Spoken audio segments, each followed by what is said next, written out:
আজকে ১ সপ্তাহ আগে এই শিশু দুটির বাবা মারা গিয়েছেন। তাদের ঘরে খাদ্যদ্রব্য নেই, দেখার মতো লোক নেই। আসুন আমরা এই এতিম শিশুটির পাশে দাঁড়াই। গত 7 দিন আগে দুটি কিডনি নষ্ট হয়ে যাওয়ার কারণে মারা যান ৩৫ বছর বয়সী যুবক সোহেল মিয়া। রেখে যান স্ত্রী ও দুটি অবুঝ সন্তান। 1 বছর পূর্বে দুটি কিডনি নষ্ট হয়ে যাওয়ার প্রতি সপ্তাহে তাকে হসপিটালে ডায়ালিসিস করতে হয়। এই এতিম শিশু দুটির বাবা মারা গিয়েছেন। দুটি কিডনি নষ্ট হয়ে গিয়েছিল। খরচ হয় প্রতি সপ্তাহে ৭,০০০ টাকা।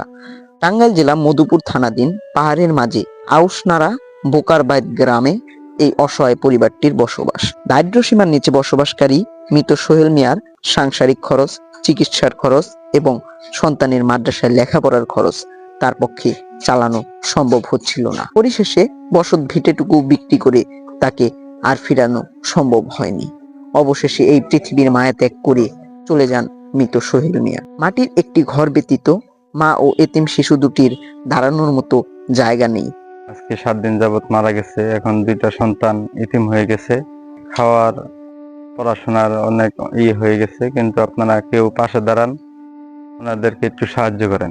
বন্ধ হয়ে গিয়েছে 12 বছর বয়সী এতিম অসহায় সালমার মাদ্রাসায় লেখাপড়া। ঘরে নেই এতটুকু চাউল রান্না করার মতো।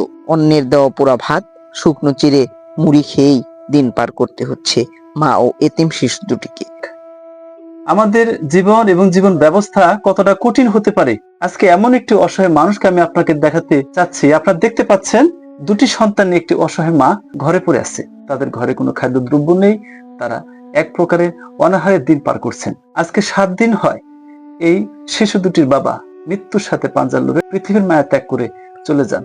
আজকে তাদের দেখার মতো কোনো লোক নেই, পাশে দাঁড়ানোর মতো কোনো লোক নেই। যদি একটি মানুষ এগিয়ে আসেন, তাহলে হয়তো এই এতিম বাচ্চা দুটি একটু খাবারের ব্যবস্থা হবে। অতএব আসুন মা ও এতিম শিশু দুটিকে বাঁচানোর জন্য সকলে আশার আলো হয়ে দাঁড়াই।